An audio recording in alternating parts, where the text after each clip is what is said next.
Muy buenos días, bienvenidos a la cátedra abierta en homenaje a Roberto Bolaño. Queríamos agradecer aquí su presencia. Hoy día nos tuvimos que cambiar de sede y pedimos disculpas a las personas que este aviso les llegó de última hora y queremos agradecer a aquellos que se adaptaron a este nuevo lugar y que nos siguen sin importar dónde se aloje esta cátedra. Y por supuesto... Muchísimas gracias, muy gentil, muchas gracias. Bueno, y por supuesto, quienes nos siguen tendrán su premio. Hoy día tenemos un invitado de lujo, nos visita desde Argentina Federico Jean-Marie.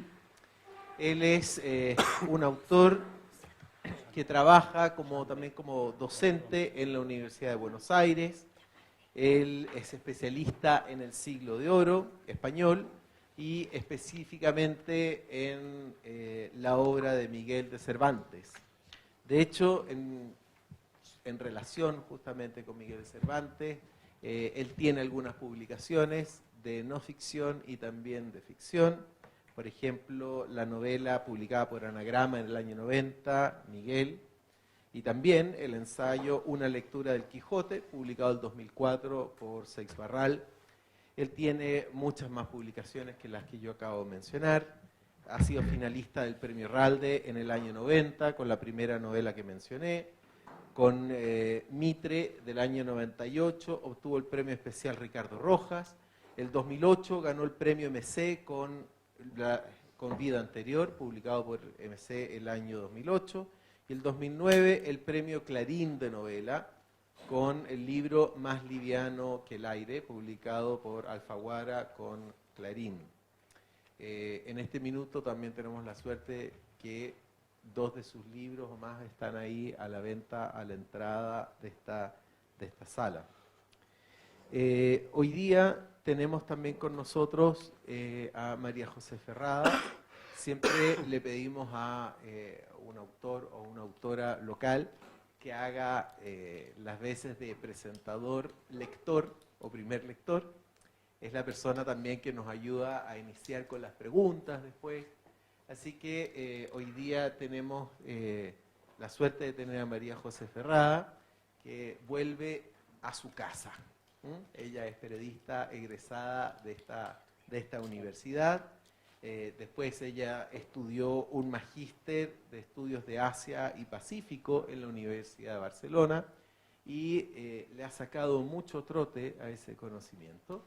Ella es una autora que se hizo conocida por la literatura infantil, pero en realidad no están en sus inicios. Yo la conocí como una estupenda poeta y se nota que sigue siendo.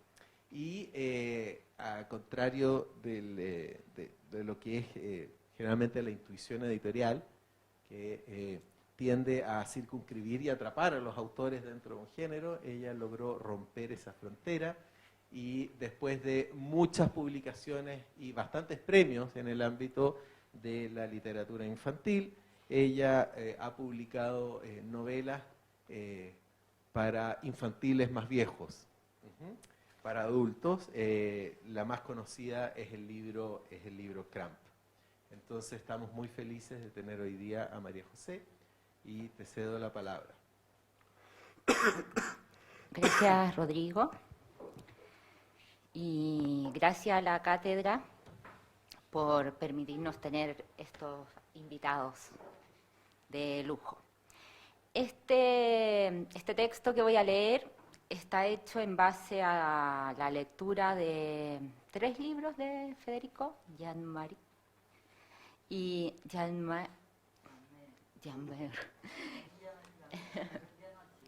y a varias entrevistas. Así que ya, empiezo. Un escritor de 22 años decide escribir una novela y una vez que termina la primera versión del manuscrito, se lo muestra a su tía, que es licenciada en letras. La tía lo lee, solo para comprobar la teoría que tenía antes de comenzar con la lectura. La novela es una porquería. Con esas mismas palabras se lo dice a su sobrino. Como se trata de una tía bastante directa y algo proactiva, a su opinión agrega un consejo: que no escriba más, que siga leyendo, porque eso sí, lo hace muy bien. «Imagino que leíste El Quijote», pregunta. Lo empecé 2 veces, pero la verdad es que no lo terminé», responde el joven escritor.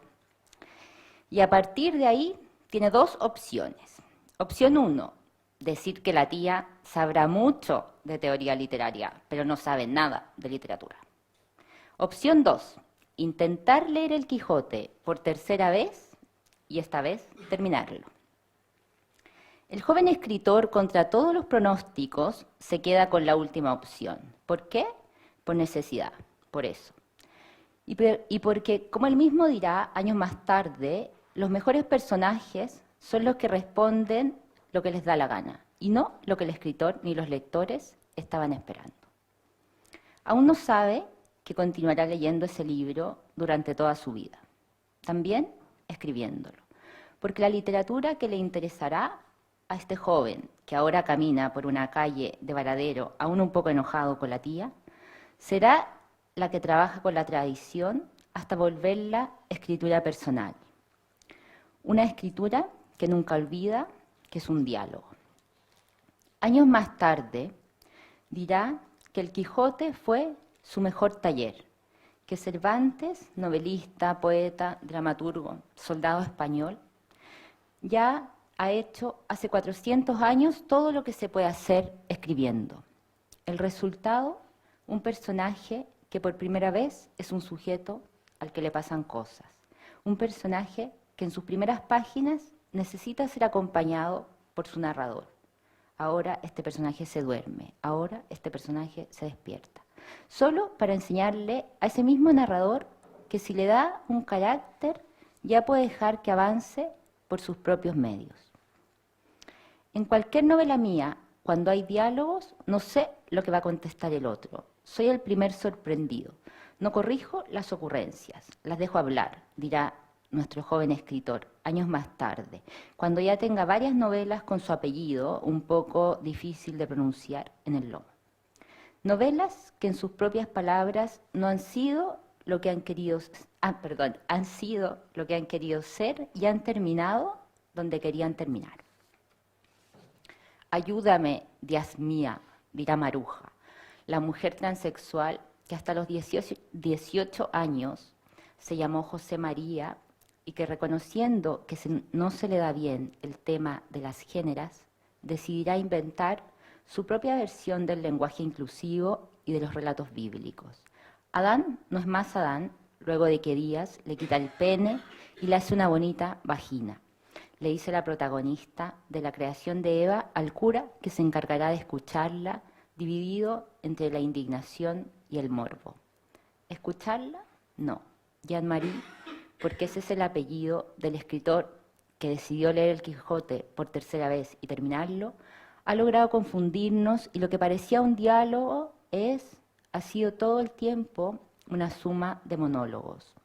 Como el de la abuela Lita, de la novela Más liviano que el aire, frente al joven delincuente que tuvo la mala idea de asaltarla sin imaginarse que ella tendría la buena idea de encerrarlo en un baño. ¿Para qué? Para contarle la historia de su madre y para sentirse un poco menos sola, para eso. Creo que escucharme, si es que me escucha con atención, le va a ayudar a comprender su propia historia. Muchas veces pasa así, de verdad créame, que muchas veces pasa así, dice Lita, desde uno de los lados de la puerta, sin saber que nos recuerda en qué consiste la esencia de la literatura. Pero no sabemos lo que dice o grita el joven atrapado del otro lado. En esta novela, como suele pasar en la vida, solo accedemos a versiones, trozos de realidad con los que intentamos componer un todo que siempre termina por quedar un poco maltrecho. Y es que si el gran narrador, después del siglo XX, ha decidido desaparecer de la vida, es lógico que lo haga también de la novela. El resultado, novelas que necesitan de un lector que las signifique. Novelas que en lugar de dar respuestas, en palabras del autor de estas novelas, instalen preguntas. Preguntas que de tan simples asustan. ¿Quién fue el bueno? ¿Quién fue el malo de esta historia? Creíamos saberlo, pero la verdad es que no. La verdad es que sin que nos diéramos cuenta, tal vez fue en el momento en que Lita le pasó a su rehén la primera milanesa por debajo de la puerta. Los que estaban de un lado ahora están del otro y dudamos.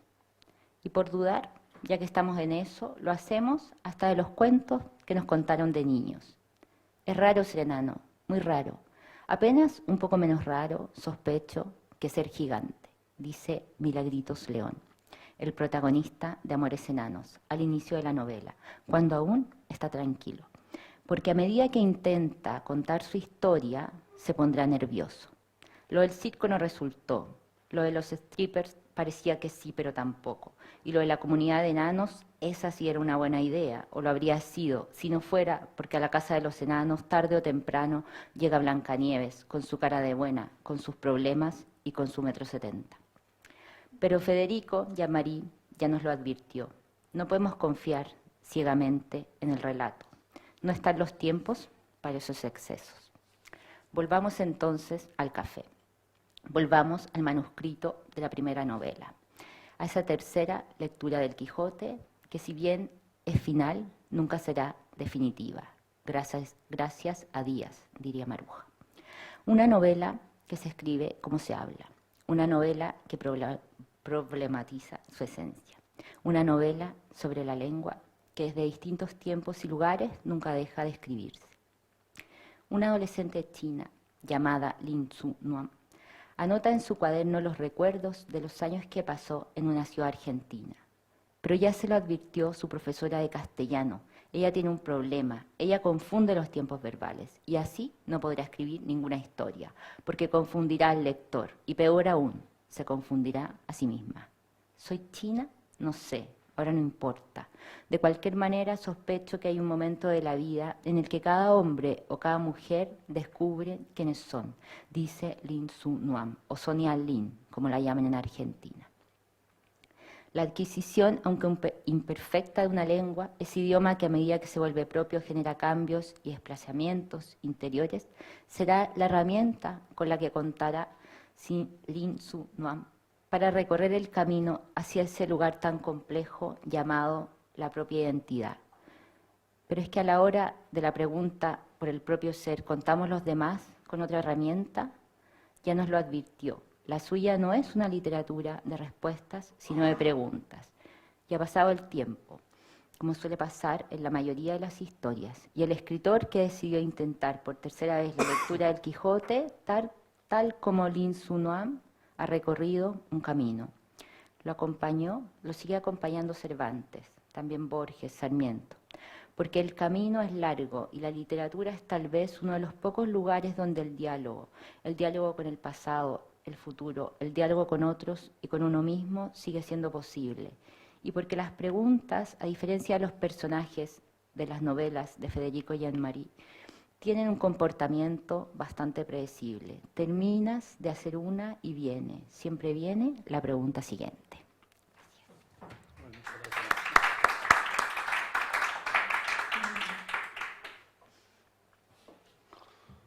Bueno, muchas gracias a María José y bueno, y a todos ustedes por venir aquí. También a la Universidad Diego Portales, que tuvo el gesto raro de invitarme aquí a hablar a una cátedra con un nombre tan fundamental para todos los que escribimos en Sudamérica. Y también un agradecimiento a la Embajada Argentina, que bueno, que me está soportando estos días. Y realmente estoy muy agradecido a todos. Bueno,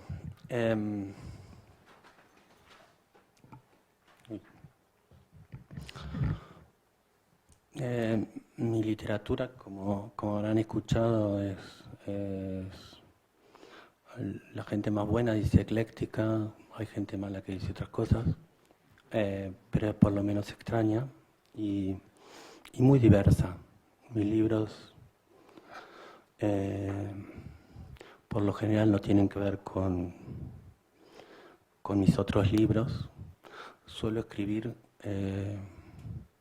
por épocas, 2 o 3 libros de las cosas que me importan en ese momento, y después, por lo general, tomo un giro que no tiene nada que ver con lo que venía haciendo. En eso estoy en este momento, y entonces decidí hacer en este sitio algo también un poco extraño, que nunca he hecho, y que es exponerme, exhibirme en la intimidad de lo que soy en estos días, desde hace 5 meses, cuando empecé a intentar escribir un libro nuevo. Y digo libro porque en esta época que estoy, me parece que ya no escribo novelas, que escribo libros. Me ayuda a pensar eso una escritora que me gusta mucho, es Marguerite Duras, que también está muerta. El título que tiene esto que estoy haciendo se llama Escribir entre los muertos, y tiene una doble acepción, por supuesto. Todos los que escribimos con escritores que están muertos, con Cervantes, en mi caso, y tantos otros. En mi caso, Antonio Di Benedetto, Cortázar, montones, Marguerite. Pero también en su segunda acepción, que es la que más me interesa, es esto que le voy a empezar a leer, y a medida que lo vaya leyendo, voy a intentar plantearles y plantearme públicamente todas las dudas que tengo en este momento, que son las que siempre tengo cuando voy escribiendo, como en este caso, por la página 9, después de 5 meses. Por lo general tardo muchos meses en escribir las primeras 20 o 30 páginas de una novela. Y cuando llego, por suerte, a las 20 o 30, cuando entiendo lo que quiero hacer, que son esas páginas las que necesito, sé que ese libro lo voy a terminar. Muchas veces no he llegado a ese lugar y esos libros no fueron. En este caso, lo que les voy a leer, no sé todavía si va a ser un libro o no, porque estoy en la página 9. Y entonces voy a ir leyendo y voy planteándoles toda mi problemática actual de estos exactamente 5 meses, porque la empecé a principios de abril. Bueno, les voy a contar, porque escribir también tiene sus cosas como muy tontas. Todos los que escriben las tienen o no las tienen o no las quieren contar, pero bueno, una de mis cosas más tontas pero más útiles es que yo abro los archivos, lo quiero mostrar, como si el libro ya hubiera estado terminado y publicado. Ahí está. El título del libro este se llama Restos. Esto no quiere decir que si termina el libro se va a seguir llamando Restos, pero en el momento es el título que me ayuda a escribirlo. Y sobre todo mi nombre ahí abajo, como aparece después en los libros, como que me da mucho ánimo. Bueno, lo otro que les quiero contar, que es un truco tonto, pero que a mí me sirve muchísimo, es que yo trabajo con la caja, que se llama, de cómo va a ser publicado si es que termino el libro. Y entonces, bueno, aquí tengo epígrafes que ahora les voy a leer, que también puede que no estén si termino el libro, o que vayan a cambiarse por otros. Ahora sí los voy a leer, no te apures. Pero que esto también es un truco. Hay muchos libros que he utilizado epígrafes y luego no están, pero este es un truco sarmientino. Sarmiento, en Civilización y Barbarie, tiene epígrafes en todos los capítulos, traducidos por él, muchas veces mal traducidos. y que eran los que le producían el texto, ¿no? Era el motor, la máquina que le hacía escribir de noche, aquí en Chile, esos capítulos tremendos de civilización y barbarie. Bueno, yo lo uso también en un sentido sarmientino, esto de los epígrafes. Bueno, y después quiero que vean las pocas páginas que tengo, pero ven que ya es como un libro. Es muy impresionante porque a la mañana cuando uno se levanta y toma mate, el libro lo está esperando y entonces necesita que lo siga y bueno, a mí me ayuda mucho. Bueno, entonces le voy a empezar a leer y voy a empezar por los epígrafes.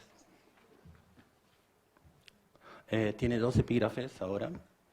El primero: cuando no se hacía para los vivos más que chozas de tierra o cabañas de paja que la intemperie ha destruido, elevábanse túmulos para los muertos, y antes se empleó la piedra para las sepulturas que no para las habitaciones. Han vencido los siglos por su fortaleza las casas de los muertos, no las de los vivos, no las moradas de paso, sino las de queda. Esto pertenece al sentimiento trágico de la vida, de Miguel de Unamuno, un libro que me regaló esa tía tan mala y que yo amaba tanto, cuando yo tenía 15 años. El segundo epígrafe es "Cualquier muerte es la muerte", y está en el ensayito Escribir de Marguerite Duras. Bueno, entonces les voy a empezar a leer. Ayer a la tarde los conté y son 12 parágrafos muy cortos. El primero. Cuando nací, ya tenía dispuesto el lugar en donde descansarían mis restos. No lo sabía. Por supuesto que no lo sabía. Me enteré del asunto mucho tiempo después. Medio siglo antes de mi nacimiento, en 1907, Emilio, mi bisabuelo paterno, le compró a un tal Fraga la enorme bóveda familiar que está ubicada a la izquierda de la entrada del cementerio de mi pueblo. Resulta azaroso el hecho de nacer. Podría no haber ocurrido, pero ocurrió. Y como ocurrió, ahí está esperándome, cerca de la entrada del cementerio de mi pueblo, la sólida y primordial ocurrencia de mi bisabuelo. Bueno, ese es el primer parágrafo. Sobre este parágrafo quería decirle cosas así muy íntimas y también que pueden ayudar o no, pero a mí me ayudan. Los primeros párrafos de lo que escribo son fundamentales para mí. Y creo que para muchos escritores, porque lo he hablado con muchos. Me gusta mucho la oración. Cuando nací ya tenía dispuesto el lugar en donde descansarían mis restos. Me gusta, no porque esté bien escrita ni nada, es porque es muy fuerte. Y cuando un libro empieza con una oración tan fuerte, cuando bajamos el nivel de eso que escribimos, lo notamos inmediatamente. Y entonces decimos, uy, acá pasa algo que no está bien. De hecho, ayer a la tarde, cuando leí todo lo que tengo escrito, noté que hay varios pasajes que no están a la altura del primer parágrafo. Y que me falta mucho todavía. Sí. Bueno, voy a leer el segundo parágrafo. Voy a cumplir 62 años de edad. En realidad ya los cumplí, pero cuando escribí esto todavía no lo había cumplido. Voy a cumplir 62 años de edad. Y esto que soy, mientras desayuno,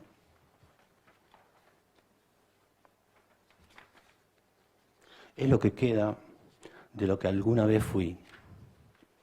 Aquello que persiste de un cuerpo bastante más sano y más glorioso que el actual. Quiero decir, un resto. Un resto desayunando, rodeado de otros restos que ya no desayunan y que tampoco he conocido. Estoy sentado a una mesa en el bar Strauss, en Berlín, en medio del cementerio que se encuentra justo enfrente de la librería de Teresa, sobre la Bergmannstraße.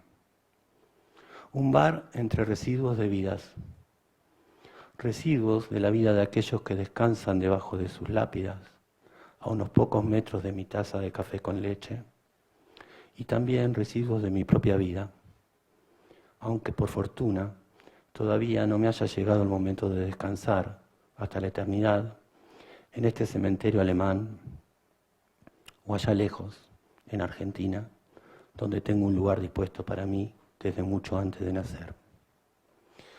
Ese es el segundo parágrafo y acá sí tengo que hacerle un montón de aclaraciones.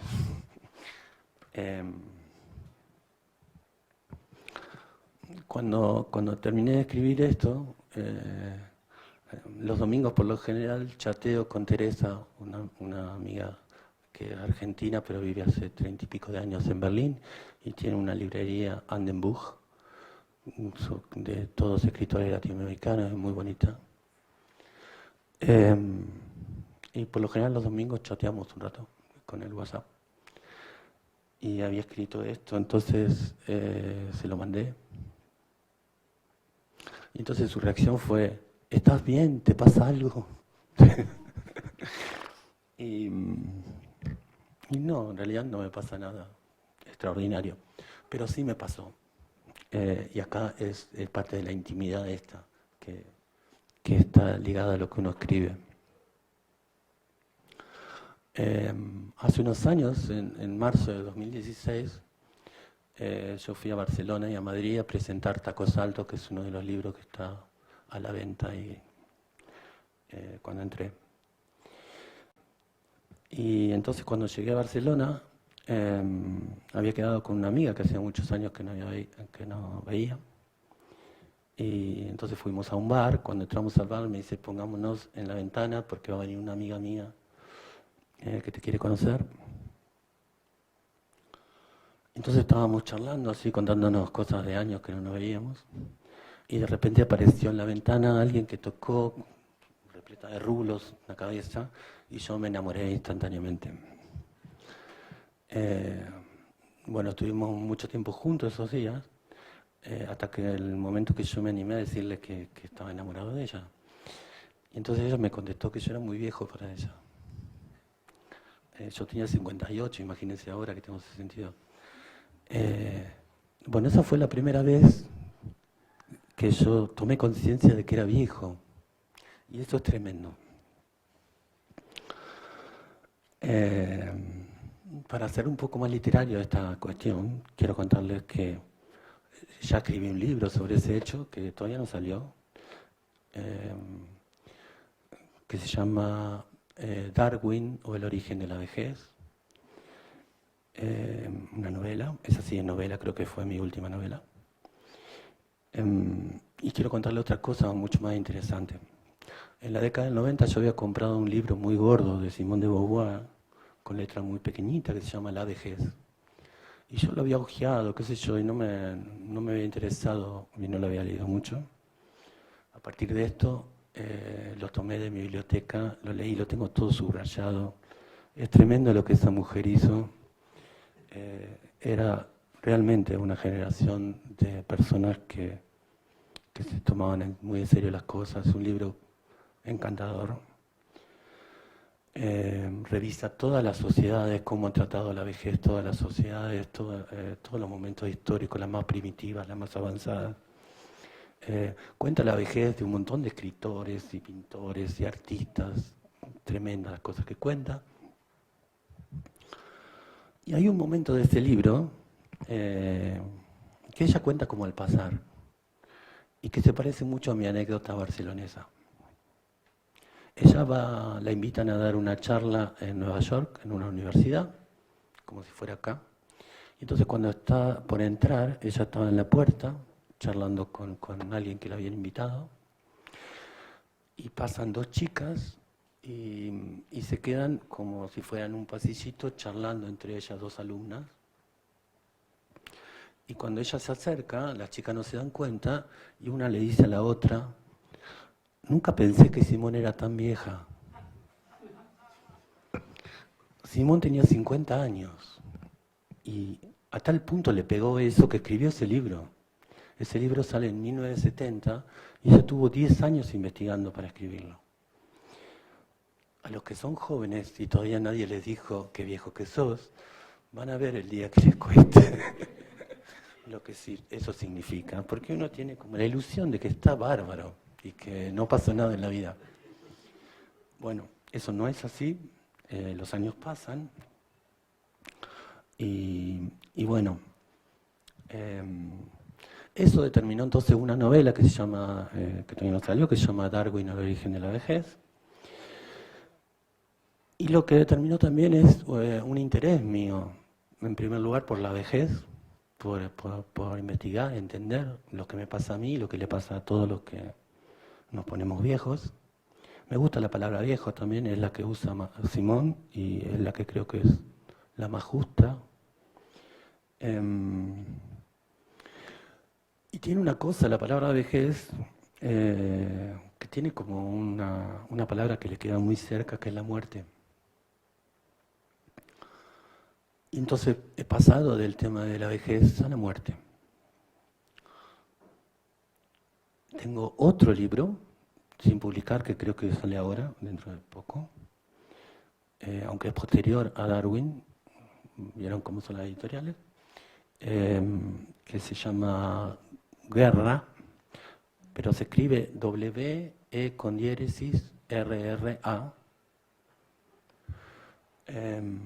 Ese era el grito de guerra de los primitivos prusianos alemanes. Cuando iban a atacar, gritaban eso que sería como un vara, vara. Provocaban tanto miedo en los adversarios que casi todas las lenguas europeas sacaron la palabra guerra de ese grito. Casi todas las lenguas europeas lo sacan de ese grito, que también era un grito parecido al que gritaban los holandeses. Paradójicamente, ni los alemanes ni los holandeses tienen la palabra guerra en el origen del significado de la palabra guerra. Los alemanes dicen Krieg y los holandeses Oorlog. O sea, los creadores del susto de los otros hoy no usan la palabra. Y bueno, y en mi interés por la muerte, que está acá, en esto que les estoy leyendo, pero está en este libro Guerra, es un interés diverso. En mi anterior libro, en Guerra, me interesó mucho la muerte de los jóvenes en una batalla. El año pasado tuve una beca de residencia en Francia, 3 meses, en un lugar que se llama Saint-Nazaire. Y bueno, me hice una amiga, y entonces una noche estábamos cenando y me dijo, mañana es el aniversario de la batalla que se libró acá durante la Segunda Guerra Mundial. Estoy hablando mucho, pero bueno, lo lamento. Una cosa me lleva a la otra. Así son mis novelas también. Se cumple un nuevo aniversario de esta batalla. Y bueno, como yo no tenía mucho para hacer en ese pueblo, estaba corrigiendo Darwin, me fui a la mañana siguiente a ver el homenaje a los caídos. Y cuando iba caminando, eran las 9 de la mañana, iban caminando, adelante de mí paró un coche, un auto, se bajó un señor muy viejito, encorvadísimo, caminando muy mal, abrió el baúl del coche, yo venía caminando, se puso una chaqueta y se puso inmediatamente erguido. Y entonces yo me quedé mirándolo. Y se da la vuelta y no sé si han visto, no sé cómo es aquí en Chile, en Argentina no es tanto, pero en Europa todos estos viejos tienen como 50 condecoraciones de batallas, de medallas y cosas. Bueno, toda la chaqueta estaba llena de cosas. Y entonces, bueno, yo estuve toda la mañana sin poder quitarle los ojos a ese señor. Ese señor fue caminando derecho, increíblemente derecho, unos 200 metros hay un obelisco que recuerda la batalla. Se quedó parado la hora que duró el homenaje, al lado del alcalde de la ciudad que dio un discurso y una banda y gente que entregaba flores. Y cuando volví a mi piso donde estaba, empecé a escribir guerra. Y la única razón que tenía para escribirla era averiguar qué podía producir, digamos, como una batalla o una guerra. Este señor seguro había estado en la batalla, porque era un señor de 90 y pico de años. Podía provocar esa situación, ¿no? de erguirse, ¿no? Yo siempre tuve una relación muy mala con la guerra, con los militares, como mucha gente en nuestro país, otra gente no, pero bueno, en mi caso sí, muy mala. Y bueno, mi pregunta es, ¿cómo la guerra podía producir eso? Entonces, me metí a escribir un libro que es mi libro más largo, es mi gran libro, en el sentido que es muy largo, tiene 400 páginas, y tiene 187 capítulos, que son los 187 muertos de esa mañana en esa batalla. Muchas de esas vidas las investigué y algunas de ellas las cuento. Investigué toda la batalla, pero el libro es una gran interrogación acerca de la muerte de chicos de 20 años. Incluso hay uno de los muertos que tiene 4 años, un chico que muere por una explosión en el medio de la batalla, con 4 años. Hay otro chico de 15 años que muere. Y que el recuerdo, la muerte en ese sentido, no sé si es una conmemoración, es como... tengo muchas dudas sobre lo que pienso sobre todas estas cosas, se nota, por eso me cuesta tanto el libro pero digamos, es como que la muerte sería una conmemoración de la heroicidad, no de la vida de la gente, no de lo que se perdieron de vivir, sino de que dieron su vida por vaya a saber qué. Y eso me impresionó mucho y de eso trata ese libro. Este otro libro intenta hacer otra cosa distinta con respecto a la muerte. Aquí no pretendo hablar ni de mi vida ni de la vida de los muertos, sino hablar de la muerte. Y en ese sentido, por eso pensé en parágrafos tan cortitos, porque me parecen como pequeñas lápidas o incluso cómo están armados los cementerios. Ustedes van a notar que un parágrafo siempre tiene algo que ver con el anterior, y es porque en los cementerios siempre hay como familias y cosas que tienen que ver con lo de al lado.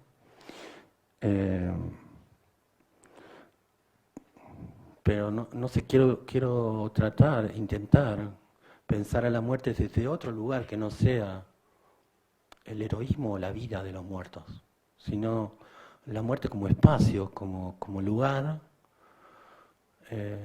y como el espacio en el cual estamos ubicados los vivos respecto de ella. Es un lío, por eso me cuesta escribirlo y decirlo. Sigo con otro parágrafo y disculpen que hablé mucho. El bar Strauss ocupa uno de los lados del edificio que se encuentra en la entrada del cementerio. El lado derecho, para los que llegamos caminando por la Bergmannstraße, desde la iglesia en la que comienza la calle. El izquierdo, para los que yacen dentro. Su interior de paredes blancas y altas guarda detalles bellísimos. Gruesas columnas unidas por arcadas de medio punto sostienen el techo. Ventanales enormes, una vieja cajonera que almacena distintos tipos de café, botellones vacíos, la pizarra con el menú del día, que cuelga desde una de las columnas, y una barra no muy extensa de color negro. La barra no está preparada para que los clientes puedan quedarse allí de pie. Adrede, sospecho. Para tomar lo que sea en el bar Strauss, hay que sentarse a alguna de sus pequeñas mesas redondas, detenerse al menos unos minutos. Las dos mujeres que lo atienden, o en su defecto quien haya diseñado el lugar, si es que no han sido ellas mismas, parecen haber determinado que a los cementerios no se los puede visitar a las apuradas. Una decisión de algún modo ecuánime. Seamos restos todavía vivos o seamos restos ya muertos, el tiempo es una coordenada que no tiene ningún sentido dentro de los límites de un cementerio. Se trata apenas de un espacio. Bueno, sigo con otro y no hablo, así voy más rápido. Desayuno, café con leche y una porción de tarta de manzanas. El Strauss está repleto de gente. No solo hoy, en realidad todas las mañanas que he venido lo está. Y aunque hace frío y sopla algo de viento, tuve que sentarme a una de las mesas que se ubican en la zona de la terraza que queda a cielo abierto. No había ninguna libre en la región más protegida, debajo de una suerte de galería que se ubica junto a la puerta del bar. Es raro, tanta gente a mi alrededor. Los cementerios son sitios en los cuales suelo sentirme solo, muy solo. Eso es lo que me pasa, por ejemplo, cada vez que voy a visitar los restos de mi padre a la bóveda familiar de mi pueblo. Pero acá no, acá me siento acompañado. Este bar convierte al cementerio en otro lugar, en un sitio que de algún modo celebra la vida, la de mis vecinos de mesa, la mía. Incluso me da la impresión, la que ya fue, la vida de aquellos que yacen debajo de sus lápidas en los alrededores de mi desayuno.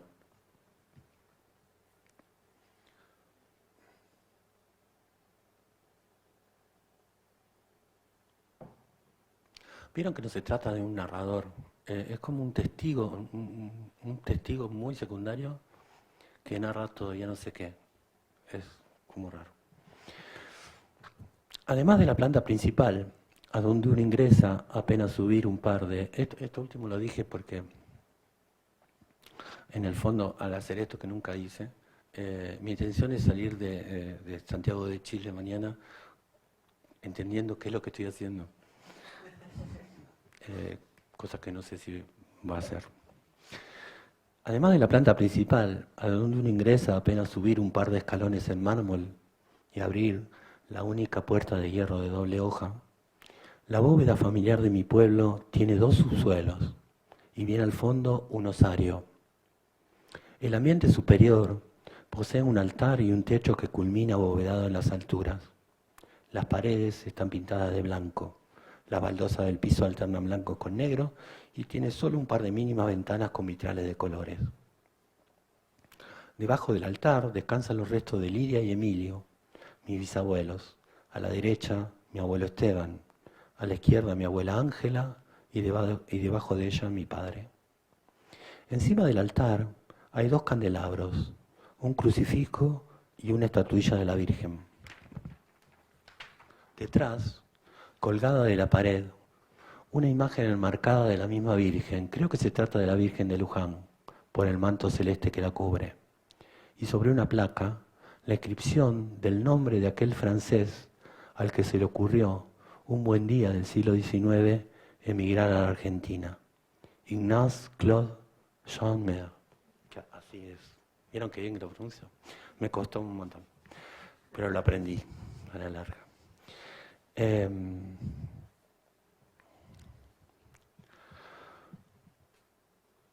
Morir. Morir tiene sus costos, eternos costos. Sobre todo si al bisabuelo de uno se le ocurre comprar una bóveda enorme en 1907. Las tasas municipales y el mantenimiento, entre otros asuntos. Y aunque el único familiar directo de mi madre que descansa allí dentro sea mi padre, la que se encarga de pagar todo aquello que haya que pagar al respecto es ella. Me refiero a Inés, mi madre. Antes fue mi padre, ahora es ella. Mi madre le ha hecho lavar las paredes exteriores, la ha hecho pintar por dentro, ha hecho arreglar los vitrales que estaban rotos, conservando las formas y los colores originales, la hace limpiar de vez en cuando y todos los meses paga rigurosamente las tasas municipales.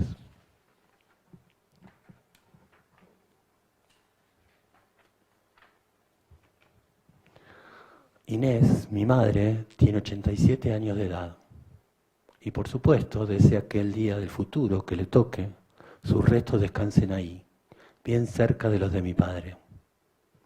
¿Deberé ser yo o será mi hermano mayor el que se encargue del pago de las tasas municipales y del mantenimiento del edificio cuando llegue ese día?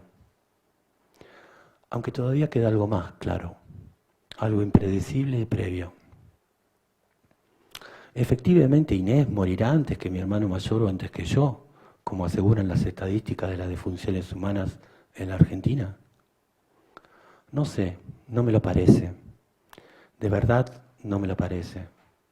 Se la ve muy bien de salud a mi madre, bastante más entera de lo que me veo a mí mismo mientras mastico desde algún entusiasmo un bocado de la tarta de manzana.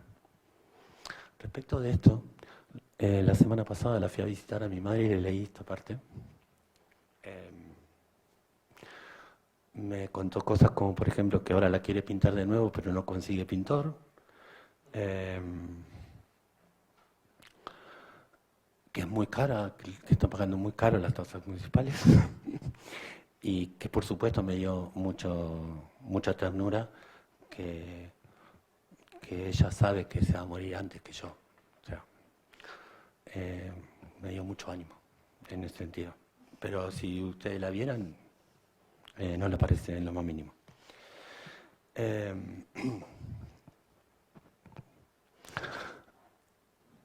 Es cierto que hay un cerco de alambre y algunas plantas alrededor de las mesas en el bar Strauss. Casi no se distinguen desde su terraza las lápidas del cementerio. Sin embargo, no creo que la intención de los diseñadores del sitio haya sido la de esconder la muerte. Después de desayunar, suelo caminar por sus senderos. El cementerio es un bosque. Tan bonito que muchos berlineses lo utilizan como paseo. También yo. El cerco y las plantas constituyen una normalidad dentro del contexto, una parte cualquiera más del bosque, nunca una trinchera que intente separar la vida de la muerte. Y acá voy a empezar los últimos, creo que son poquitos ya, y que está el verdadero origen de mi intención de escribir este libro, que ya después les contaré. Se van a ir enterando y después les contaré. Separar la muerte, un imposible. Aunque los imposibles suelen darse con cierta facilidad en la Argentina. Es una de nuestras marcas identitarias. A unos cientos de metros del departamento en el que vive mi hijo en Buenos Aires, se extiende el colosal cementerio de la Chacarita. A veces vamos a caminar juntos por ahí. No sé cómo es que hemos inventado esa costumbre. No lo sé o no lo recuerdo. Simplemente lo hacemos, nos gusta. Uno de esos sábados, por lo general vamos los sábados desde hace un par de años, conversando sin querer, descubrimos que a uno de sus lados, sobre la avenida Elcano, separado por paredes del cementerio central y del cementerio británico, se encuentra el cementerio alemán de Buenos Aires. El cementerio alemán de la Chacarita es muy alemán, en el estricto sentido en que uno imagina lo alemán desde el sur de América. Impresiona. Aquel primer sábado de hace un par de años, el sábado de su descubrimiento, saludamos al señor encargado de la seguridad y entramos. Y apenas ingresar hacia la derecha, nos encontramos con el monumento a los caídos durante la Primera y la Segunda Guerra Mundial. Un monumento con características de diseño absolutamente nazis. Un cuadrado en mármol de 1 metro de altura y varios metros cuadrados de superficie, repleto de placas recordatorias, 3 escalones y en granito negro la base de un obelisco del que se desprende un águila con sus alas desplegadas. La imagen es fuerte, asusta. Enseguida detrás del monumento a los caídos durante las guerras mundiales del siglo pasado, se extiende un blanco paredón de más de 2 metros de altura que separa el cementerio alemán del cementerio británico. Y mi hijo descubre, a algunos pasos de allí, una lápida que le llama la atención. Corresponde a una pareja compuesta por un señor de apellido Wagner y una señora de apellido Nietzsche. Nos reímos. Incluso, no lo pongo acá, pero nos reímos de imaginarnos esa pareja, ¿no? Que al principio el amor era total y terminan matándose el uno al otro. Bueno, estas cosas pasan en Argentina solamente, creo. Bueno, nos reímos. Y Juan le saca una foto con su teléfono. De inmediato, se presenta ante nosotros el guardia al que saludamos apenas entrar y nos advierte que está prohibido tomar fotos, que por favor no lo hagamos, que no lo comprometamos, que si queremos hacerlo le pidamos formalmente permiso, cualquier día hábil de la semana, a alguno de los miembros de la comisión administradora del cementerio. Y ahora viene el último parágrafo, que espero no sea el último, que haya otro. La Alemania real no tiene nada que ver con la Alemania que imaginamos desde el sur del mundo. Le pido un segundo café con leche a la camarera. El bar Strauss sigue repleto de gente que conversa, se ríe. No hay monumentos con águilas ni obeliscos en los alrededores. Y juro que no he visto a ningún guardia de seguridad en las inmediaciones. No he visto ninguno en todos estos días. Quizá la Alemania que imaginamos desde el sur del mundo, se me ocurre mientras espero que me traigan el segundo café con leche de la mañana, se parece bastante más a la oscura Argentina de siempre que a la amable Alemania en donde ahora mismo estoy desayunando. Bueno, eso es todo lo que tengo escrito. Y quiero contarles, porque no he llegado a escribirlo todavía, la íntima razón por la cual estoy escribiendo semejante cosa. Ese cementerio alemán de la Chacarita, al cual vamos con mi hijo bastante seguido, cada vez más, porque nos enteramos de cada vez más cosas. Ese paredón blanco del que yo hablo es un paredón que se construyó durante la Primera Guerra Mundial. Lo construyeron para que los muertos o los vivos no se pelearan entre sí, porque estaban los británicos junto a los alemanes. Es un poco... bueno, Argentina es un país muy raro y creo que cada cosa que yo voy encontrando a lo largo de la vida que me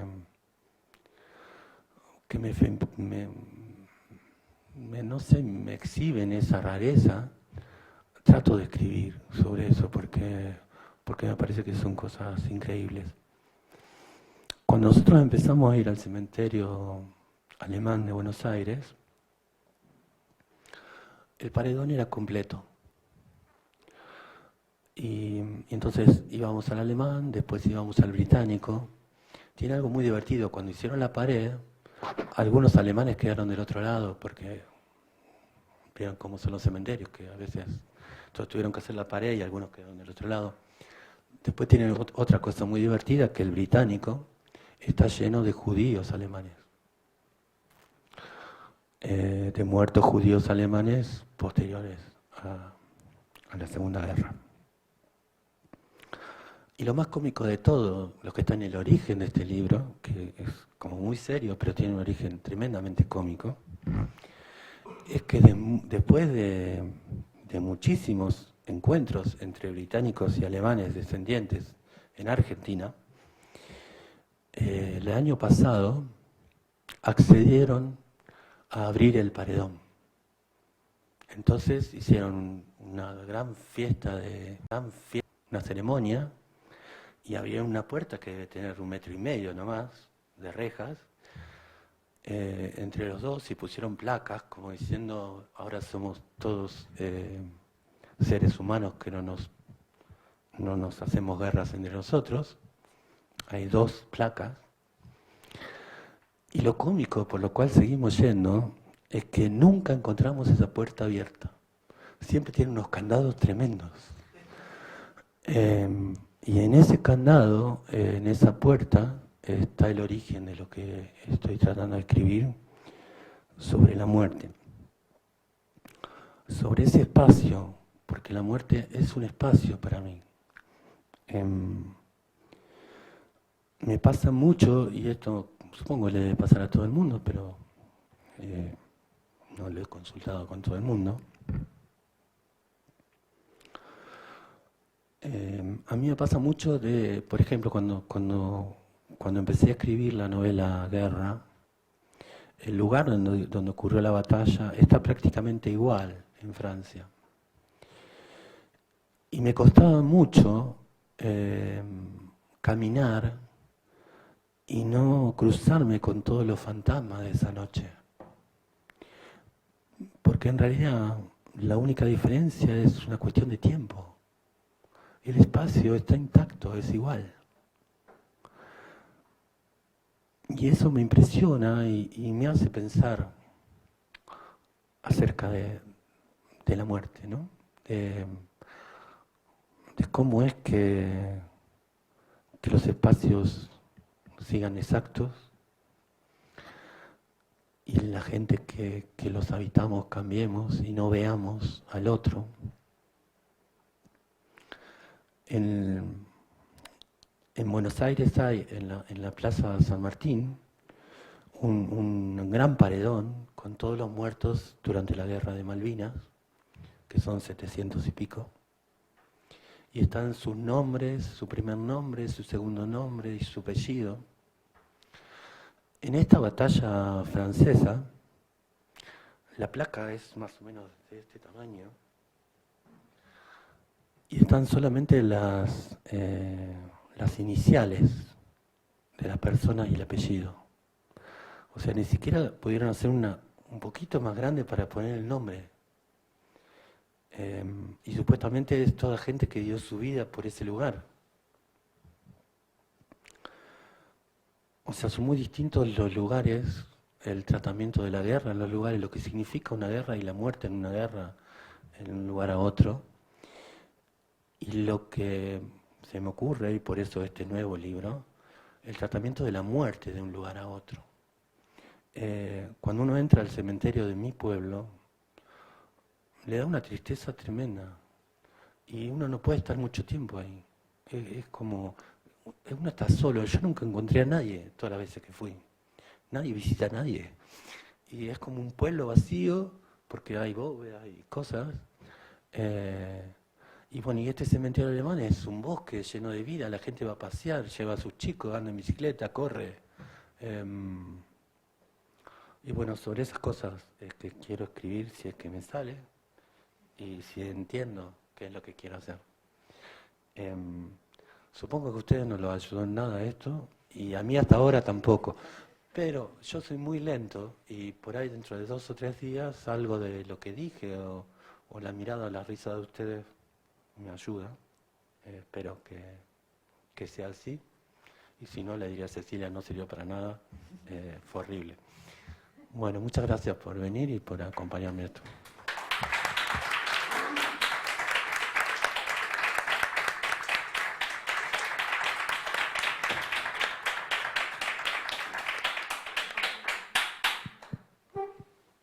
¿Te quedaste hasta el final? Bien. Bueno. Quería avisarles que hay un micrófono abierto por si quieren participar de la conversación. Que antes de comenzar, Federico, quería decirte que está bien que te presentes como ecléctico o como raro. La verdadera rareza es haber participado de este proceso, que hayas abierto un libro en estado de germinación y que hayas tenido esa generosidad de compartir parte de tu proceso creativo y también parte de tu merodeo mental. Sí, es una cuestión que nunca había hecho, ¿no? Así. Hice una cosa parecida. Yo escribí un libro que se llama Papá. sobre mi relación con mi padre cuando él murió, que no fue buena. Y donde contaba cosas que en Buenos Aires no sabía nadie. Por ejemplo, que mi padre había sido alcalde de los militares. Eh, y contaba muchas cosas muy íntimas en el libro. Entonces no sabía qué hacer, no sabía si publicarlo o no. Y yo en ese momento estaba dando unos talleres literarios, tendría unos 40 o 50 alumnos. Y lo que hice fue mandarlo por mail a todos.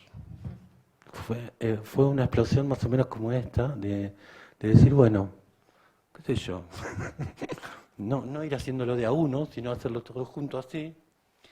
Y entonces me pasó en ese momento que lo que tuve de respuesta fueron las historias de esas 40 o 50 personas con sus padres y que casi no se habían fijado en mi historia. Y eso me encantó y me hizo publicarla, porque me di cuenta que en realidad estaba hablando de una generación de argentinos con una determinada problemática política y social. Y bueno, me sigue pasando eso. Es un libro que ya tiene 3, 4 ediciones, se vendió mucho en Argentina. Y cada tanto me llega un mail de alguien que lo leyó y dice, esta es la historia de mi... y bueno, y descubrí que no está tan mal abrirse así, públicamente, algunas cosas.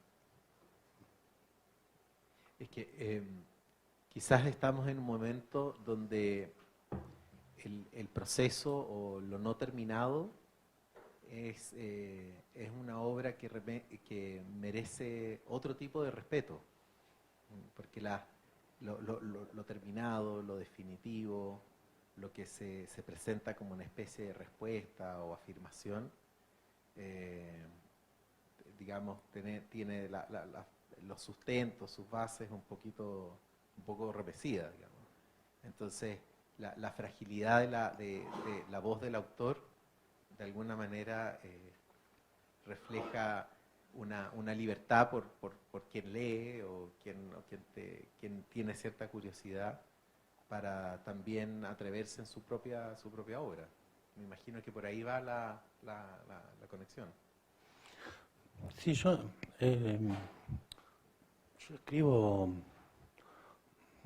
por lo general se me ocurre una idea, pero es muy mínima y no sé de qué va a tratar el libro. Por lo general me pasa eso. Es como una anécdota muy sencilla, hasta tonta. Y después empiezo a escribir y es cierto que hay un momento en el cual entiendo lo que va a hacer eso. No es que sepa lo que va a pasar, pero sí entiendo qué estoy haciendo. Eso todavía no me pasó acá y no sé si me va a pasar. Eh, Hubo casos en los que no me pasó, que no entendí. Y espero espero entenderlo esta vez, porque me parece que el tema de la muerte, Simón dice en un momento en ese libro, que ahora es mi libro de cabecera, La vejez,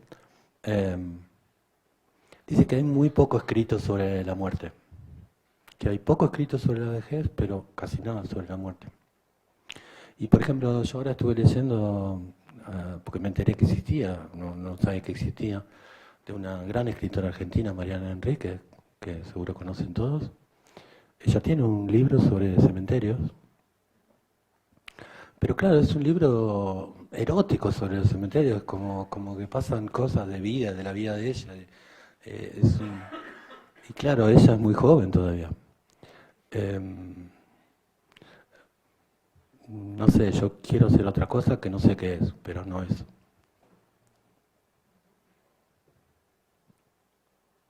No sé si alguien quiere comentar.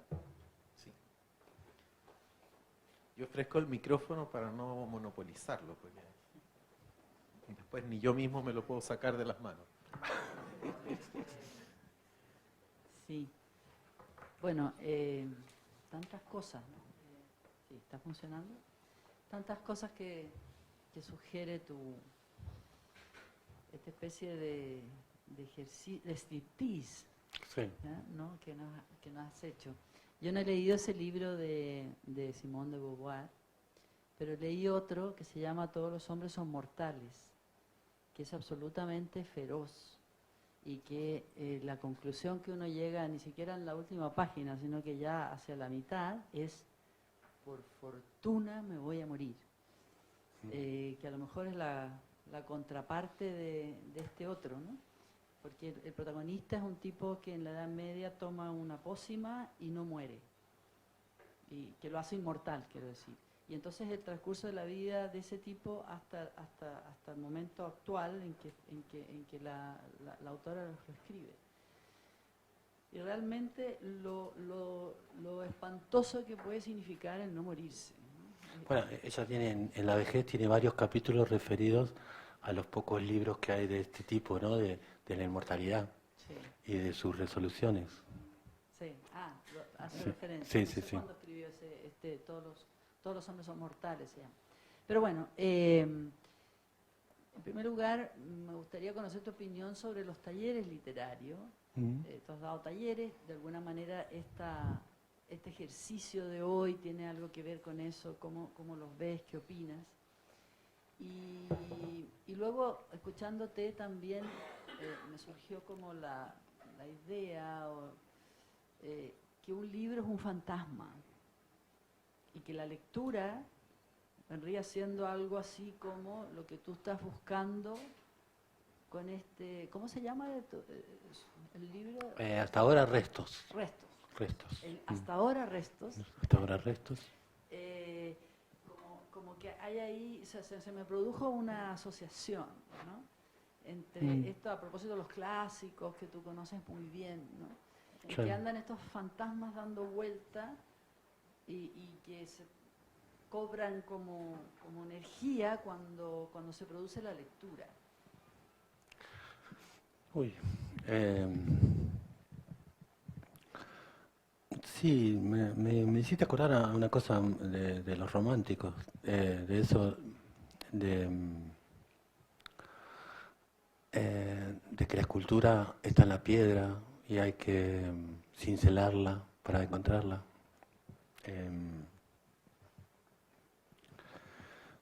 Sí, no sé si uno escribe un libro con la idea de un fantasma del libro. Cuando uno lee, tampoco sé, depende mucho del pacto que hagas con cada libro y el momento de tu vida. Por ejemplo, yo en La vejez es muy obvio que el pacto que yo establecí con ese libro era completamente distinto. Em, pero no lo veo como fantasma. La palabra fantasma, no sé si me gusta. Es como... Sí, pero no sé si me gusta. Eh, no sé, a mí me da que yo escribo con mucho placer, incluso de estos temas. Yo me levanto con muchas ganas todos los días de escribir. Esto que yo les he leído, en algún momento fueron 15 páginas, en otro momento son 4. Van virando porque, digamos, todos los días trabajo, pero hay algunos días que me queda algo o me sobra. Em, yo escribo con ese placer y intentando encontrarle algún sentido a eso que estoy buscando. Puede ser fantasmal, no lo sé. Y en el caso de la lectura, yo a esta altura de la vida o la disfruto mucho o lo dejo instantáneamente. O sea, no puedo leer algo que no me dé placer todo el tiempo. Y placer no quiere decir que me ría, no, que me dé placer, que esté bien, que lo pueda disfrutar. Por ahí tenemos una idea de placer como muy vacía, pero el placer es una cosa mucho más compleja. Y no sé si te contesto lo que me está preguntando, pero por ahí me acerco. Tengo muchos problemas de entendimiento, o sea, a lo largo de mi vida. es una de mis marcas personales. Ah, los talleres. Mira, yo he dado varios años talleres, unos 5 o 6 años, hasta que me dieron un premio que fue el premio de la Ciudad de Buenos Aires, que te pagan un sueldo hasta que te mueras. Y entonces ahí dejé un montón de cosas de hacer y una de ellas fue el taller. Sí.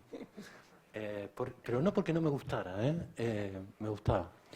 Pero en mi caso te quita muchísima energía, porque si te lo tomas en serio tienes que intentar entender cuál sería la búsqueda de cada una de esas personas que se acercan a uno para intentar escribir. Y eso te lleva muchísimo tiempo. Porque lo más fácil es decir, bueno, yo hago esto como escritor y entonces hace esto que está bien. Esos talleres no me gustan. Tampoco me gustan los talleres que dan consignas, por ejemplo. Ojalá que no sea tu caso. Porque hasta ahora éramos re amigos. No me gusta eso porque, por ejemplo, cuando a mí me tocó una cosa muy, muy divertida, que fue cuando nosotros tuvimos un presidente que se llamó De la Rúa, que duró poco, y antes fue intendente de la Ciudad de Buenos Aires. Cuando era intendente de la Ciudad de Buenos Aires y quería ser presidente, organizó durante 2 años unas fiestas maravillosas que se llamaban Buenos Aires no duerme. Y era en un espacio grandísimo, eran todos los artes, todo al mismo tiempo y toda la juventud haciendo cosas. Fueron maravillosas. Y a mí me nombraron para que fuera el coordinador de los talleres literarios de ese lugar. Y entonces yo nunca había dado un taller en ese momento. Pero vieron cómo son esas cosas que te llama un tipo de cultura y te dice, bueno, y te pagan, entonces uno lo hace. Y entonces entré a un lugar y créanme, eran 700 personas más o menos. Yo en mi vida había dado un taller, tenía un micrófono, como él, estaba parado delante de 700 personas y lo único que se me ocurrió fue decir, a ver, cuéntenme por qué son tan horribles los talleres literarios. Y fue hermoso, fue como una explosión, se sacaban el micrófono, discutían entre ellos. Y yo les dije, bueno, todavía no saqué ninguna conclusión de esto que hice hoy, pero de esa noche, al poco tiempo yo saqué la conclusión de que yo quería hacer un taller, por eso empecé a hacerlo. Por todas las cosas que escuché esa noche explosiva. Entonces, qué sé yo lo di 5 años, más o menos talleres. Varios de las personas que tuve ahora son escritoras, tienen sus libros publicados. A mí me sirvió, como esa cosa griega, de la paideia griega, de que uno da y recibe. Yo también pude sistematizar algunas cosas de mi propio trabajo y yo la pasé bien, no sé vos, pero lo dejé por eso, porque me alcanzaba el dinero para vivir y me quitaba mucha energía. Bueno, yo durante un tiempo, cuando dejé de trabajar como periodista, lo primero que hice fue intentar hacer talleres para adultos que quisieran escribir para niños. Y estuve como, yo creo que 3 años haciendo eso, pero me empezaron paralelamente a surgir muchos talleres para niños directamente, que son talleres más cortitos y que a veces son de una sesión. Entonces, doblemente intenso, ya si se duplicaba lo intenso, con que son niños, ya con que era solo una vez que nos encontramos y conversamos y ellos tienen sus preguntas y uno ahí tiene que estar muy atento a poder en ese ratito corto responderle, pero es un lugar donde yo aprendo mucho. De hecho, ahora ya no hago para adultos, solo para niños, porque aprendo mucho con los niños. Me toca incluso chiquititos, muy chiquititos, en las escuelas más rurales, están los que no escriben y que toman el taller de escritura, porque no puede quedarse la mitad del colegio afuera, que el colegio son 10. Entonces hemos tenido que encontrar formas de escribir, pero sin saber escribir, bueno, dibujando. Entonces me ha obligado como una plasticidad como muy bonita, aprendo harto ahí. No, los niños, yo lo que he aprendido es como que tu interlocutor te trata un poco según tú lo trates. Y yo a los niños lo primero que les cuento es por qué yo decidí dedicarme a escribir y eso. Y como les cuento de verdad, como todo lo que implicó eso para mí, ellos también se ponen en una sintonía así, también hacen sus preguntas muy profundas, muy como son encuentros como muy, no siempre, pero pasa también muy sinceros. Y eso es muy bonito porque eso yo siento que los talleres para adultos cuesta más porque uno tiene su resistencia, sus vergüenzas cuando es más grande, que es normal. Pero con los niños no, entonces ellos están muy como más que espontáneos, yo diría como muy ahí, muy en ese momento. Entonces eso es muy bonito. Y esa comunicación con los adultos tendría que ser un taller muy largo, no sé, para que uno como que bote las defensas un poco, que es lo que sirve finalmente en taller. Con los niños eso es como que te huelen, son como más animalitos. En el buen sentido de ser animalito.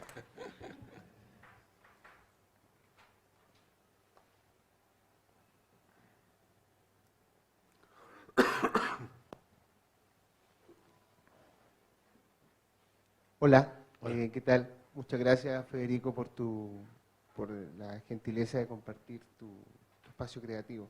Yo quería hacerte una pregunta respecto a una frase que dijiste que era, allá no hay trinchera, respecto a Alemania, allá no hay trinchera que intente separar la vida de la muerte. Entonces, ¿cómo el cementerio es un espacio en Latinoamérica, siendo así, cómo el cementerio es un espacio en donde la vida no entra? No, generalmente son espacios desolados dentro de la misma ciudad y no se los suele visitar y no se les suele ocupar como el espacio público que en la definición son, o podríamos decir que son, por la circulación que tienen o las cosas que se pueden hacer dentro de él. Entonces me gustaría preguntarte, claro, en esta comparación que tú realizas entre la Alemania amable y la Argentina más hosca con el hecho mismo de la muerte, si esta falta de convivencia entre los vivos y los muertos repercute en el trato que hay también hacia la vejez.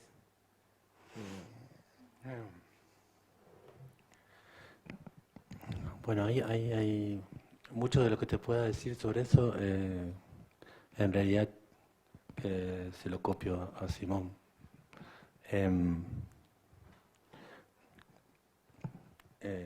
Yo le digo Simón porque llevo ya casi un año con el libro viéndolo mucho, pero es Simón de Beauvoir, por supuesto, que no parezca una cosa mal llevada. En realidad hay en la historia de la humanidad hay como dos claras situaciones. Las sociedades que cuando los adultos tratan bien a los niños, esos niños cuando son adultos tratan bastante bien a los viejos. Y en las sociedades donde eso no se da, no es así. Hay montones de sociedades en las cuales el viejo es una carga, es un problema. En muchas sociedades incluso se los mataba, se los mandaba al bosque a morir, porque era una boca más para dar de comer. En nuestra sociedad, que creo que es a donde va tu pregunta, ella habla de que el capitalismo marca la vejez, marca como un hecho muy claro el momento de inicio de la vejez, a pesar de que las revistas de moda digan no, porque ahora es joven hasta los 60 o qué sé yo qué, el capitalismo lo marca muy claramente con la jubilación. Y ella dice, cuando uno se retira, empieza su vejez, porque el sistema lo marca. Dejamos de ser productivos, dejamos de tener una tarea que le interese al mundo en el cual estamos viviendo. Y entonces, yo lo pensaba, claro, porque el libro es de 1970 y el mundo cambió un poco, pero no tanto. Y por ejemplo, en ese momento, en Francia y en Alemania, la gente se jubilaba a los 60 años, más o menos. Hay unos pequeños cambios, depende del país. Hoy, en Francia es casi igual que en los 70, 65 y 60 creo que es, pero en Alemania no. Y en Holanda tampoco. Yo viví en Holanda en la época de la dictadura argentina, entonces tengo muchos amigos holandeses que me visitan, o yo los visito todos los años. En Holanda y en Alemania han hecho un sistema ahora que uno no sabe cuándo se va a jubilar, porque hacen un coeficiente matemático entre cómo está el promedio de vida y lo que pueden pagar de jubilación. Entonces, por ejemplo, yo estuve el año pasado a fin de abril, estuve en Holanda, en la fiesta del cumpleaños del rey, que es muy divertida, están todos borrachos los holandeses, se las recomiendo si alguna vez andan por ahí. Y entonces en ese momento, la que fue mi pareja en aquel tiempo, que ahora está casada y tiene una hija, en ese momento ella se iba a jubilar a los 66, ella tiene ahora 60. Ahora vino con el marido y con la hija, vinieron a casa, estuvieron en febrero en Buenos Aires, y ya se jubila a los 67 y 2 meses, porque el coeficiente ya cada vez le da más. Y entonces ahora le inventaron una posibilidad que es que se puede jubilar 5 años o 3 años antes de esa fecha, porque a ella cada vez le parece que se va alejando, que pasa el tiempo y que cada vez le cuesta más llegar a la edad de jubilación. Y yo le decía, Simón diría que estás más joven, pero ella no lo vivía de la igual manera. Entonces, no sé, yo me quedo con eso, con que la sociedad marca la vejez muy claramente como el momento en el cual, bueno, vos no le servís a la sociedad y ahora habría que agregarle el momento en el cual yo te puedo más o menos mantener hasta que te mueras. O sea que sería una mezcla de cosas primitivas, ¿no? Sí. Después hay cuestiones, por ejemplo, mi madre vive sola, tiene una señora que va ahora, empezó a tener una señora que va 2 horas a la tarde a acompañarla, pero por ejemplo mi tío, que tiene la misma edad que mi madre y que es el único familiar de mi padre vivo de esa generación, también tiene 87 y él vive en un geriátrico abierto, porque los hijos lo pusieron ahí y él está ahí.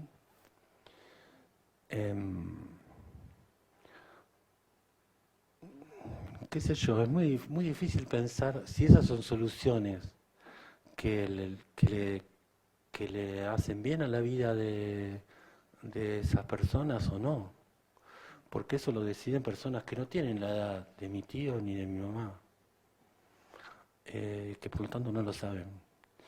Y Simón hace un estudio bastante grande de los geriátricos. Por ejemplo, en Holanda hay hasta pequeños pueblitos de gente jubilada.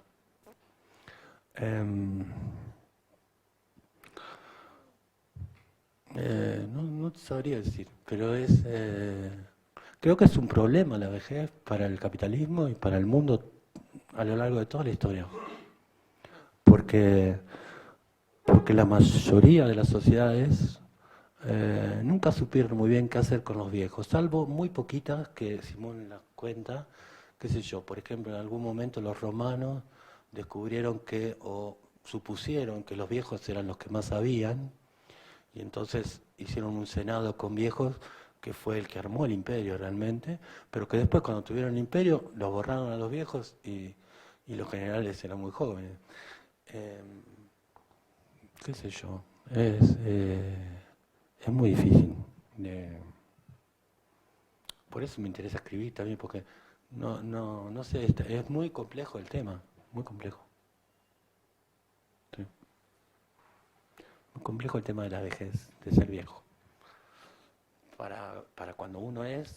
por ejemplo, tengo un caso que yo ya estoy viejo, según Simón, porque yo no tengo la edad jubilatoria en Argentina, pero el presidente que tenemos, ahora, no por mucho tiempo, pero que todavía tenemos, se le ocurrió hacer una cosa que es el retiro voluntario, para pagar menos sueldos y cosas. Y entonces yo hace casi 2 años que no trabajo. O sea que en el sentido estricto en que Simón marca la vejez, yo soy viejo hace 2 años, con lo cual la chica española tenía toda la razón del mundo. Sí.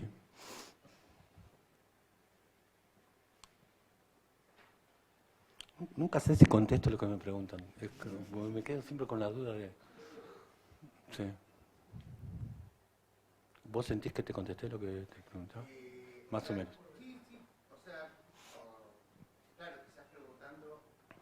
Quizás preguntando o enfocándose solo en la vejez, mi pregunta también iba por el uso del espacio del cementerio. O sea, cómo esta Alemania amable involucra el cementerio en la ciudad y tiene un café y la gente va a pasear, y cómo en América Latina el cementerio es un sector silencioso. Claro. No, y hay una cosa muy, muy evidente.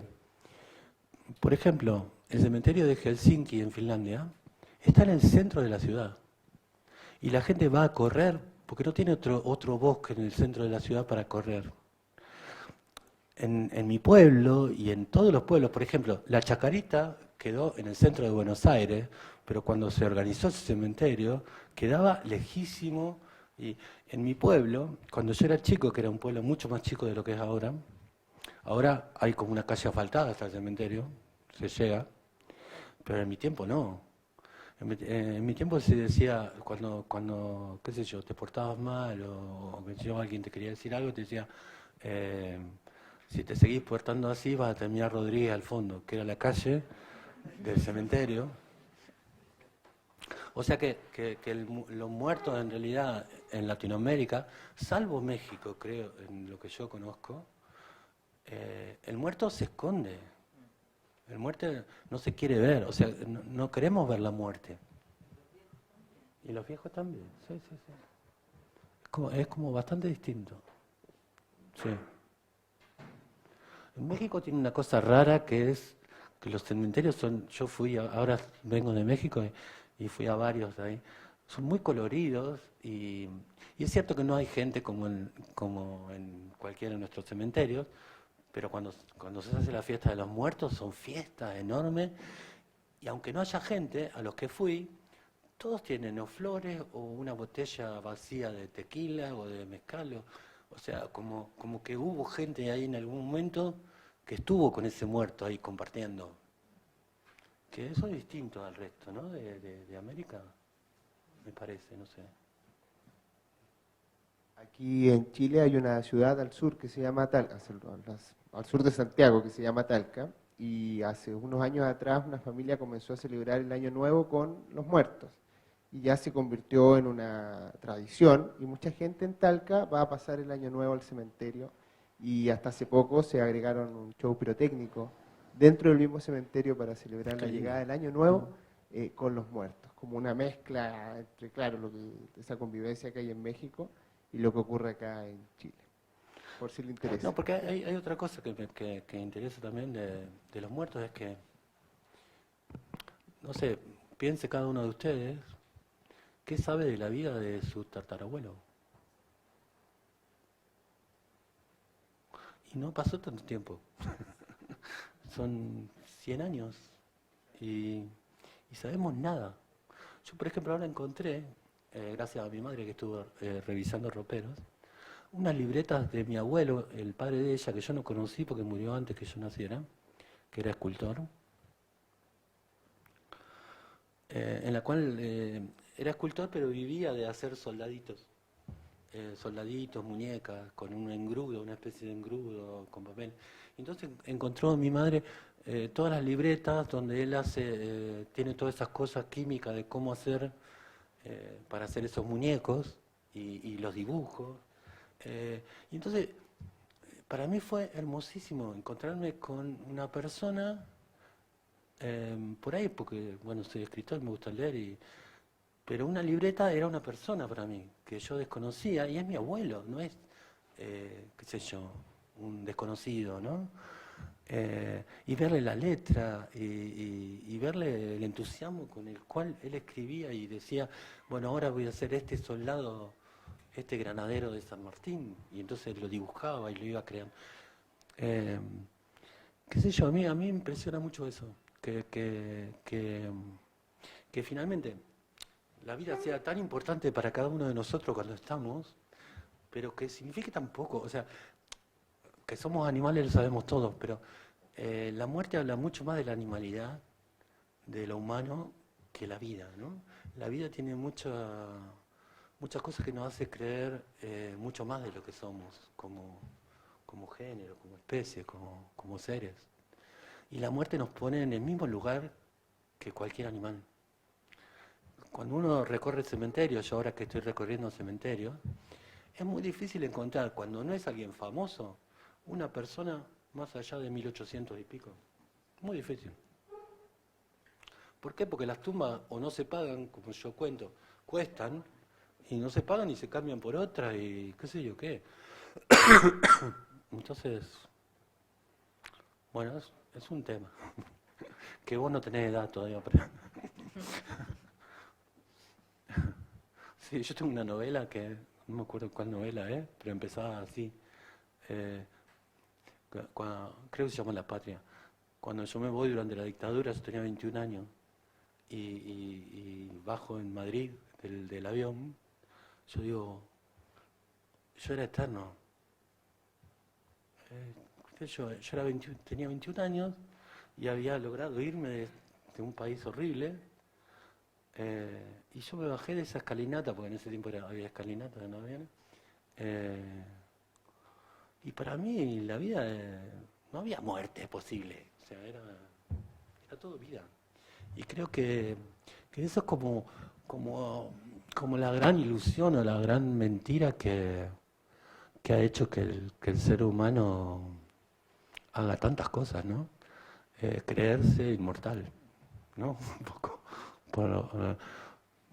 Creerse inmortal durante buena parte de su vida, hasta que hay un momento en el cual se empieza a sentir que es adulto y se da cuenta que es un animal.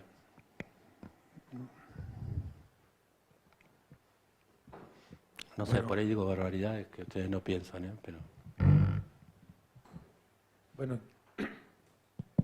Bueno, quería sumarme a los agradecimientos que hizo Federico Janmer a la Embajada Argentina. Siempre detrás de cada una de estas conferencias hay un grupo de personas y también instituciones que con su generosidad lo hacen posible. Así que nos sumamos a ese agradecimiento. Pero también quería pedirles, por favor, un aplauso a María José y también a Federico por esta conversación sostenida hoy.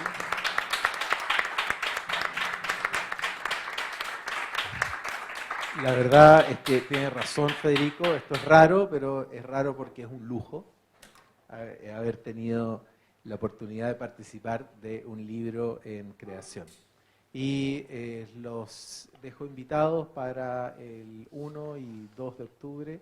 Vamos a estar llenos de actividades entonces. Viene Lori Moore, Philip Sands y una cantidad de escritores a propósito del Festival Filba con su, digamos, con el festival que se extiende más allá de la cordillera de los Andes, desde Buenos Aires hacia la ciudad de Santiago. Nos vemos entonces.